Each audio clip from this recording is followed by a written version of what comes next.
Welcome back to the channel. True Word Faith for Life with Dr. Sean channel. I really appreciate you joining us. Hey, just so you know, I'm going to be doing a review on this Bible. Keyword, Hebrew Greek Keyword Study Bible. I got a bunch of them. I've given, I don't know how many away.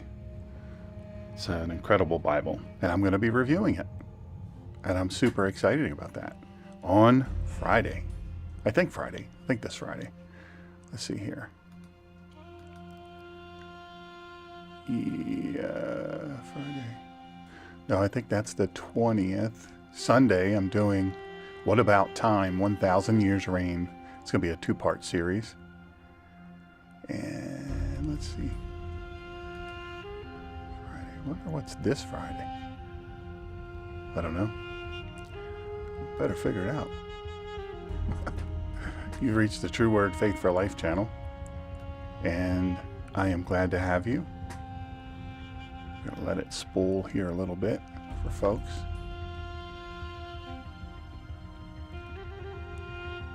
I'm very happy to have all of you all joining. I've missed being with you this Sunday and Friday. I hope all of you had a happy Thanksgiving. I did. I got to be with my family, all with the exception of my son, who we desperately missed. We got to see my grandson, and that was awesome. Super, super good. Yeah, I loved it. Anyway, if you could let me know if this is loud enough, I appreciate it. I'm going to get started here. This is a 3-part series. It's parts 1 through 3. Prophets, Priests, and Kings. The birth of a prophet and the fall of a judge. Oof. Oof. Sad but true. But a lot of it is our life. You know, we look at their lives and we say, oh, well, they were highfalutin folks. You'd be surprised. You'd be surprised how much the original biblical characters that we look back on, and we think somehow or another their life was super easy. It was super hard. But then we find a lot of areas that they fell, a lot of areas that they struggled. We struggle. So it's understandable. So welcome back to the channel. Welcome to this first episode of the 3-part series. This is drawn from my newly published book, True Word Faith for Life. Now I say newly published because I have the proof copies coming from the second time through. I had a little trouble with it, and so we're fixing it up. We fixed it up. Thanks to Marcel and Martin. Pray for Martin. Pray for Martin. For peace and for physical comfort and spiritual comfort and physical comfort. Yeah. Pray for that today. And for Marcel. You know, they worked hard on this. I really appreciate it. And I also drew from the Bible, by the way.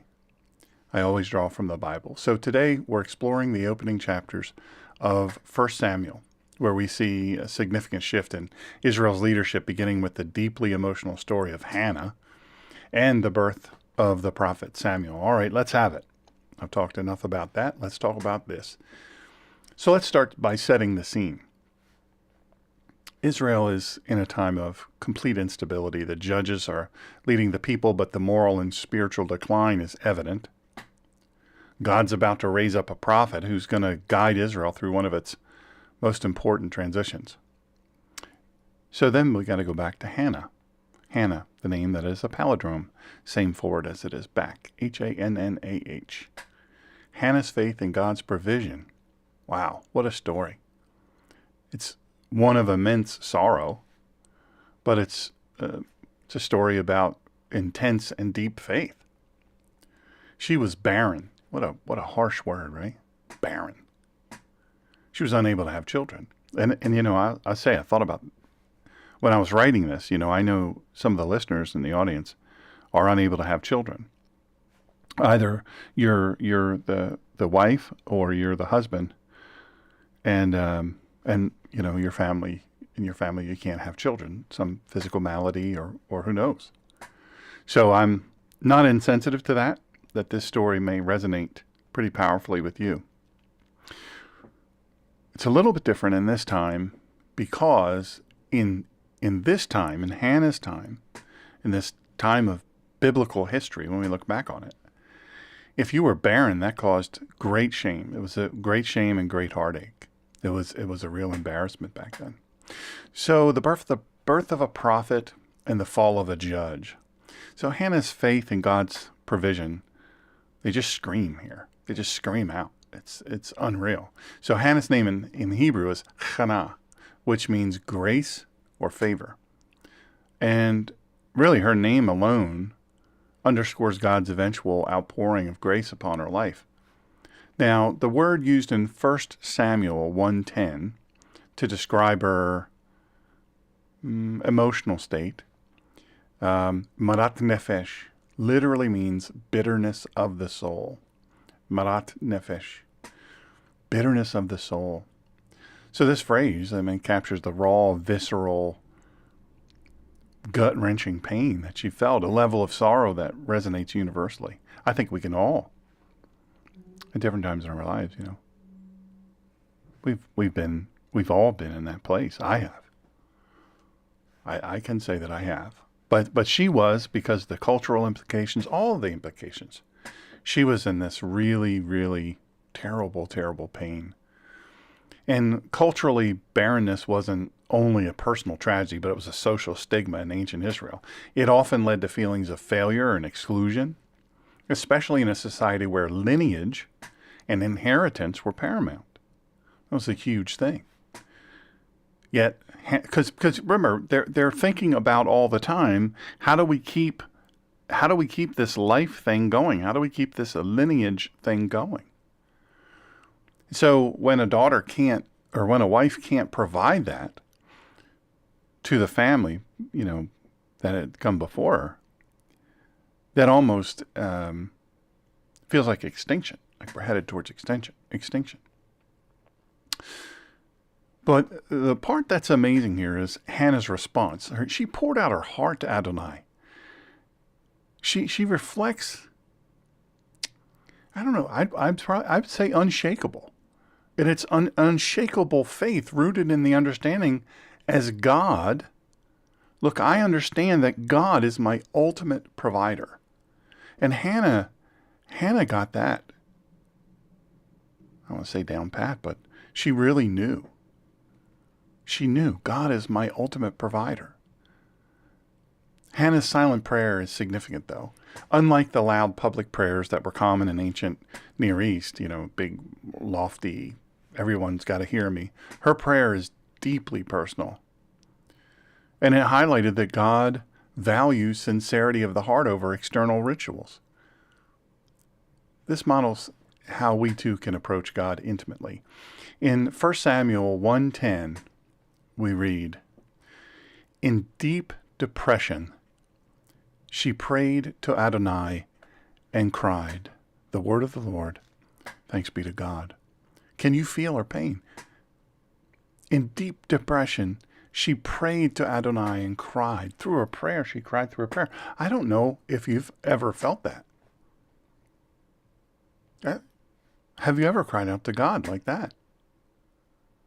In deep, deep, deep depression, and you prayed out to Adonai and you cried out to God. Maybe think about that. Maybe in comments on playback, maybe you if you're up to it, share an example of a time when that happened and what came of it. So imagine in today's world, a woman who has tried everything, who's faced societal pressures and judgment. She's standing before God utterly broken. But what does she do instead of wallowing in despair and blaming God? Hannah. She brings her pain directly to God in prayer. And she makes a vow. She makes a vow to God. Don't take lightly the vow. Don't make a covenant or a vow that you're not going to keep. God, if you do this, I'll do that. And then you don't. He delivers and you don't. Hannah says, she makes this vow to God. If God grants her a son, she will dedicate him to the Lord for his entire life. Now remember, they don't know what their future is here. Everything's kind of wild back in this time.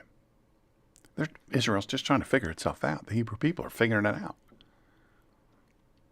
There's a lot of struggle. There are a lot of influences all around. Pagan influences. Goyim, those who are not believers, those who are not Jews. We're going to talk about that in a minute. So let's pause just a second here. In today's culture, we often try to fix things ourselves. I know I do. I'll raise my hand. I know I do. Maybe you do. If you're a dude and you're listening to this and you're married, or you have a girlfriend and she says, listen, I'm going to tell you about this problem, but I don't want you to give me a solution. I just want you to listen. You ever hear that? Well, we want to fix it. We're like, well, I want to fix it. I don't want to listen to it and not do anything. I want to listen to it and go, okay, here's the problem. Let me deal with it. We want to fix everything ourselves. Well, in society, in this culture that we live in, yeah, we got to fix it. I got to fix it myself. So when we feel hopeless, we turn to distractions. I'll give you a great example. Social media. Social media is a massive, massive distraction. It comes right to this thing. Comes right to that. Comes right to our phone. Some of you have big phones and some of you have little phones, but social media is right there. Listen, I'm not going to bash on it because it keeps me close. I get to have updates on family and friends that live far away, or I live far from them. I get to follow situations, good and sorrowful situations. It links me to people I would never be linked to, most likely ever. So I don't bash on social media, but when we're using it as a distraction, we're feeling hopeless, we're feeling desperate, we're lonely. We want to find some sort of distraction to get us off that mindset, that hopelessness mindset. So we go to social media. This is not as popular anymore, but self-help books. Now, I will tell you, I'm a self-help book guy. I like to improve myself. Whenever I was in my car, I used to drive a ton or fly. When I was in my car by myself, I would buy. Back then we had cassette tapes. Now it's crazy, so easy. Just download it. There it is. And people by the name of Jim Rohn. He was really my favorite. He is my favorite. Tony Robbins. I got to go to a big thing with him, big things, and then I got to go to a personal thing with only 13 people, and it was amazing.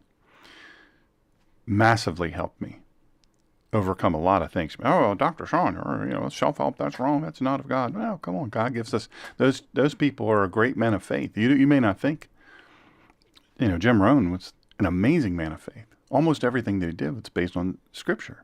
Zig Ziglar, God rest his soul, an amazing man. Jim Rohn has passed on to his reward as well. So they've been a great help for me. Good morning, Samantha. Good morning. So all of them have been great. Now you don't choose every single one, but I used to read a lot of self-help books. Even okay, how do I manage this situation? I loved to learn, and I always want to improve. If you're studying, well, I'll give you an example. On the 20th, I think it's the 20th that I'm doing this, the Hebrew Greek Keyword Study Bible. When I do that review, that's a self-help book. I said, well, I thought you were talking about something. No, it's a self-help book. That's a great self-help book. But what happens, and this can be either self-imposed, or it can be just because of your situation. I have a dear friend who's very ill, by himself, essentially, and lonely isolation. So it can either happen because you say, "Hey, I'm going off to myself. I'm not going to be around people." So you isolate. You self-isolate. But Hannah shows us the power of turning to God with everything. She laid her desires, her brokenness, her life at his feet. And God answered. When life breaks you down, where do you turn? Hannah's story teaches us that we can choose to either drown in our own despair or we can bring it to God. I'm guilty. Sometimes I don't do that. God, I got this. I've gone to you too many times.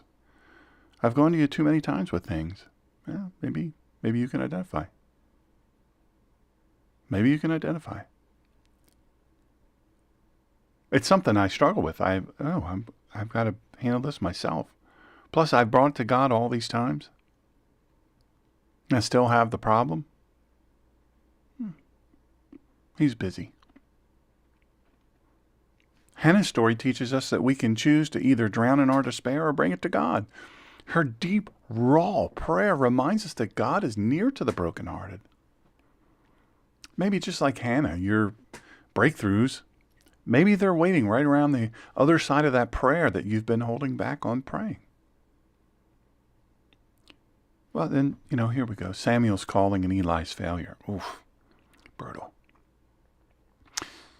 The failure of Eli and his sons, Hophni and Pinchas, illustrates the breakdown of both, and I'll explain to you how they link here. The spiritual and moral leadership. The text describes them as Bnei Belial, worthless men, sons of wickedness. This Hebrew term, it highlights utter disregard for Adonai's holiness and their role as Kohanim, which are priests. Yeah, they were priests. Brutal. I'll explain it. So their abuse of the sacrificial system, remember, we're under a very different system now, but they were under the sacrificial system, and not only desecrated the offerings, which was horrific, but it disillusioned the people, created a crisis of faith. Eli's leniency toward his sons, it contrasts starkly with Hannah's dedication of Samuel. Right? Samuel is the son. Samuel's the son. But Eli, he has this leniency towards his sons. He knew what was right. But he was lenient. We say, I don't want to be yelling at my child all the time. I don't want to be yelling at my child all the time. Now, you don't have to be yelling at him all the time. Good morning, Martin. We're praying for you. I just ask that the audience keep you in their prayers.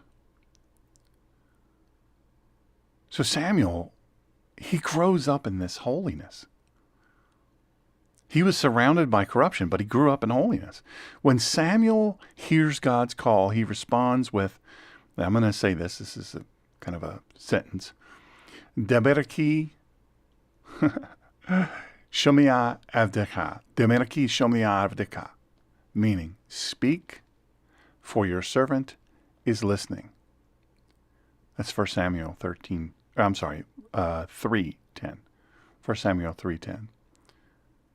He was humble. He was ready. He was humble and he was ready to act. But in Eli's household, this wasn't present. This was not a quality that was present. Deberaki shomeh avdecha. Speak, for your servant is listening. Listening, or shomia, is in Hebrew. It's not just listening, but it's obeying. And Samuel's readiness to hear and obey Adonai contrasts with Eli and his sons. And this, I hate to say it, but it points to the importance of an obedient heart. We don't like obedience. Wow, man, that's just too hard. So let's move forward. So Hannah's faith is rewarded. She gives birth to Samuel, and true to her word, she dedicates him to God. Samuel grows up under the care of Eli. He's the high priest. Eli is the high priest. Hannah, Eli, high priest. But here's where the story takes a dark turn. Eli, even though he was a servant of God, he is blind to the corruption in his own household. His sons Hophni and Phinehas are described in 1 Samuel 2, 12 through 17. I'll read it. Eli's sons were scoundrels who had no regard for Adonai. The rule these Kohanim followed in dealing with the people was that when anyone offered a sacrifice, the Kohen servant would come while the meat was stewing with a three-pronged fork in his hand. He would stick it in the pan, kettle, cauldron, or pot, and the Kohen would take for himself whatever the fork brought up. This is how they dealt with all Israel who came there to Shiloh. The Kohen's servant would actually come before the fat had burned to smoke and say to the man who was sacrificing, "Give the Kohen meat he can roast, because he doesn't want your meat stewed but raw." If the man answered, "First let the fat burn to smoke, then take as much as you want," he would say, "No, give it to me now, or I'll take it by force." The sin of these young men was very serious in Adonai's view, because they treated offerings made to Adonai with contempt, the word of the Lord. Thanks be to God. So what's the big deal here, right? What's the big deal here? Man, I just read a passage. It's strange, right? We're reading it. What the heck does that mean? I don't even know what that means. So we skip over it because I don't know what that means. But culturally, it's a big deal. It's a huge deal. So it's an immense deal, and here's why. There are broader cultural and theological implications. Now, this is a priestly leader. Eli's sons were Kohanim. They were priests. Right? Both his boys. I say this to parents. Maybe you have several children and one of them or more of them are just wayward. They're just wayward. They didn't do anything that you taught them. You taught them, the old saying, "I taught you better than that. I taught you how to act better than that."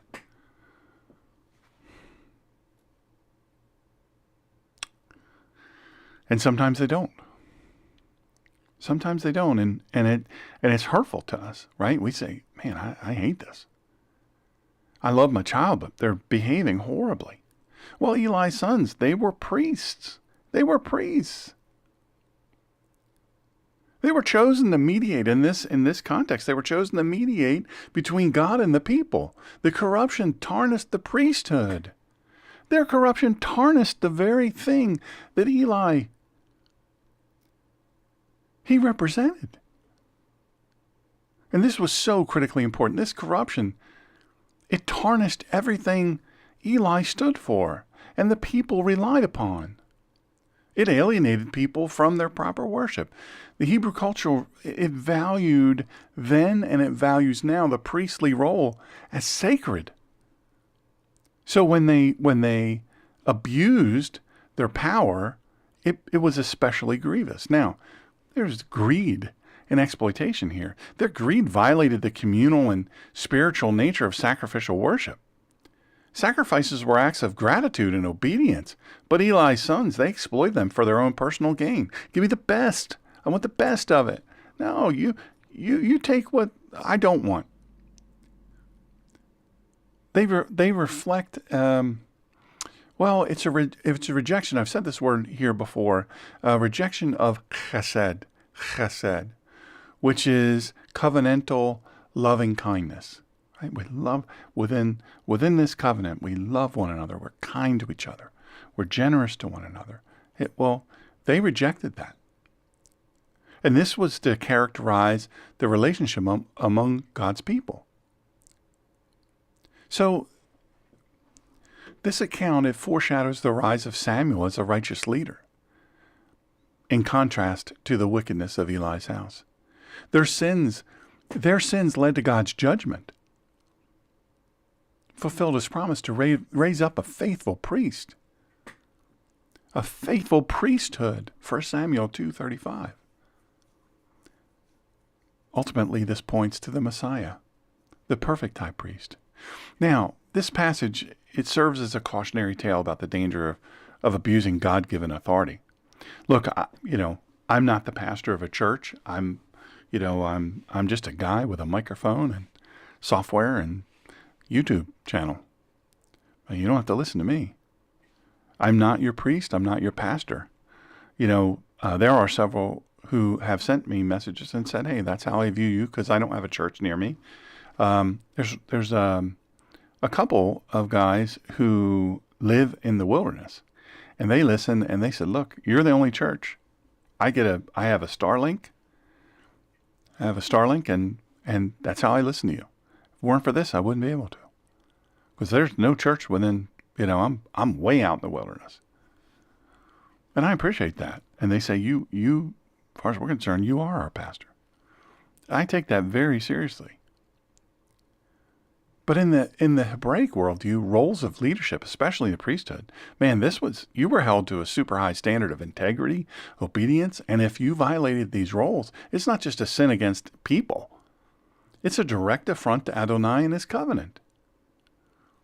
Eli's sons, they represent how spiritual leaders can either draw people closer to God or lead them into disillusionment and despair. And I tell people all the time, I say, hey, they say, what's your goal for this channel? I say, I want to draw people closer to God. I want them to have a better relationship, a deeper relationship with the Lord. I want them to have a better and deeper understanding of Scripture and Hebraic worldview, culture, and language. I want them to understand the Greek implications and the Greek words. That's what I want to happen here. This paints a picture of profound spiritual corruption.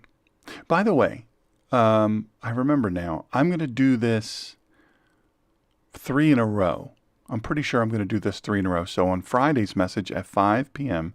Eastern Standard Time, you'll see part 2. And then on Sundays with Dr. Sean on the same channel, at 3 p.m. Eastern Standard Time, you'll see part 3. So this was profound spiritual corruption. Don't think that can't happen. There's churches, I see it all the time. Now, let me say this. I had a woman who sent me all these terrible emails, just, making ridiculous allegations that have been debunked fully and completely. And she's professes to be a follower of Christ. And she professes to love God and love his people. But she spewed all of these terrible, terrible things about Billy Graham and others. I mean, she likes to throw it around. And in some cases, those things are true. The priesthood or the pastors, sometimes the people that we set up in front of us and put on a pedestal, sometimes they let us down. There are churches all over the country right now with massive ministries. Massive. They have millions of followers on social media. They have, their ministry is hundreds and hundreds of millions of dollars a year that they generate. It's big business. They have thousands of employees. And so when one of them falls, it's a big deal because their reach is so huge. Obviously, I'm not that guy.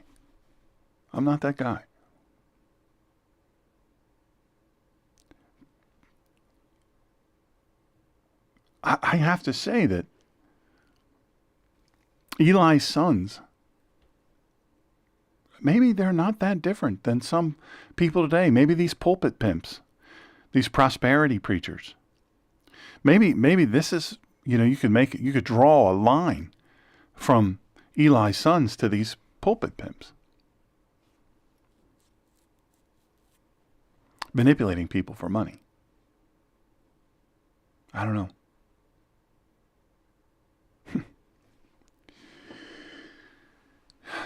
Eli's sons, they were meant to be priests leading people to worship, but instead they abused their position for personal gain. It's not just a failure of leadership.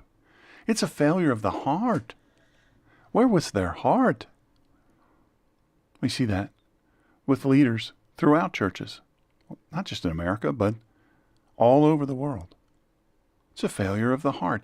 Eli, despite knowing what his sons were doing, he chose to look the other way. And sometimes as parents, we say, well, they're grown. What can I do? And you're right. You're right. But Eli had the responsibility to speak up, to acknowledge it. But then God calls Samuel in the middle of the night. Samuel hears God's voice for the first time. Now, he's young. He's just a boy. So he doesn't recognize it at first. Look, if God has talked to you audibly, I don't go into that with some cavalier attitude, right? Maybe you don't recognize it right away. But Eli recognizes that it's God calling him. And in 1 Samuel 3:10, this records Samuel's response. Adonai came and stood, then spoke as at the other times. Shmuel, Shmuel. Then Shmuel said, Samuel, speak, your servant is listening. Remember that word, or that line that I told you. And this is what he says. This is where he says it. Speak, your servant is listening. And remember, listening isn't just, oh, I hear you. It's obey. I'm listening and I'm obeying. I'm jumping. When you say jump, I ask how high on the way up. A key lesson here is Eli's failure is a warning to us all, especially leaders. Whether in the church family, whether in your family, or whether in your workplace. If you ignore sin, hurts, habits, and hang-ups, especially in your own life, you're going to have consequences. Samuel, on the other hand, he's an example of somebody who listens to God's voice, listens and obeys even from a young age. And in our modern world, distractions are everywhere. But are we tuned in to hear God's voice, or are we so overwhelmed by the noise of this world that we miss his call? Now, it doesn't stop here. Samuel's role in transitioning Israel, he is Navi. Samuel's role became Navi and Shaphat. Navi, Shaphat, which is prophet and judge. It marks the end of the period of the judges and begins, we'll call it a monarchy. His dual roles bridge the tribal leadership. It's a tribal leadership model that the Hebrews had. This is what they had all along. But now there's a change. Now all of a sudden there's like this centralized system under a king. When the Israelites demand a king to be like all the nations, I'll tell you what it is in Hebrew. 1 Samuel 8:5. They reject their unique identity as a people set apart, a sanctified people. They say, no, we want to be like the others. There's a Hebrew phrase, Checho Hagoyim, Goyim. Checho Hagoyim. It means like the other nations. So they wanted to be like the other nations. When we say the other nations, not the other Hebrew nations, the other Goyim, which are the Gentiles, the savages, the lost. Why do you want to be like them? Listen, this serves as a warning for us today. Just as Israel sought a human king for security, we have to resist the temptation to look to worldly solutions when God calls us to trust in him as our ultimate king. We have to listen. We have to obey God. We can't have bitterness in our soul. We have to accept grace. Listen, folks. The people's rejection of God, that's what this was. When they said, look, we want a king like the other nations. What they were doing is they were saying, God, you're not good enough for us. You're not what we want anymore. We want this other king like these other nations have. They rejected God as king.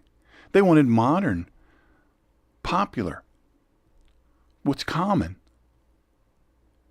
So they placed their faith in institutions or human leaders rather than God. As Samuel grows, he becomes this bridge between the era of the judges and the monarchy. But even Samuel, with all of his leadership and integrity, he faces a challenge when the people demand a king. 1 Samuel 8:5, the people they said to him, look, you are old and your sons don't follow your ways. Now make us a king to judge us like all the nations, all those others. We want to be like them. They wanted to be like the nations around them. They were tired of living by faith, and they were tired of trusting in a God they couldn't see. And they wanted something tangible, something touchable, a king, the symbol of strength and security. They would look at that. But Samuel warns them of the dangers of a human king in 1 Samuel 8:7. God responds, Adonai said to Shemuel, listen to the people, to everything they say to you, for it is not you they are rejecting me. They don't want me to be king over them. How often do we demand? In our modern lives, how often do we demand to be just like everybody else? We look at what others have. We're coming up on Christmas, right? Coming up on Christmas, we look at what others have, their successes, their relationships, their possessions, and we think, I want that. But in doing that, we risk rejecting God's unique plan for us, for you. Sometimes God gives us what we ask for, not because it's his best, but because we insist on it. The Israelites got their king, but at what cost? At what cost? The Israelites got their king. This is where we've gone from Hannah's deep, deep prayer, this intense prayer. And now, here they are. They've said, we want a king. All the way from a woman who said, God, I will dedicate my son, Shmuel or Samuel, his whole life. And now here we are. Now they're asking for a king. It's amazing how things can change, isn't it? If you like this video, please click the thumbs up. Give it a thumbs up and subscribe to all the notifications. I don't know if you're a subscriber or if you're not, but I'd love it if you would click on subscribe, click on like, click on the bell, all notifications. I'm excited to deliver on Friday, part 2 of 3, Saul, the rise and fall of Israel's first king. You see, we're going to do it. Boom, boom, boom. Right in order. I'm excited to do it. Can't wait. I really appreciate you joining me today. You know, if you think about it, maybe share this with somebody who's wanting a deeper biblical knowledge. They want to understand how things happen. They want to have a better foundational view of Scripture. Maybe this will help them. Hey, I appreciate you listening today. Pray for those who you say you're going to pray for, by the way. Don't just say, oh, I'm going to pray for you. Oh, I'll pray for you. You say you're going to pray, pray. Amen. God bless you. Shalom Aleichem.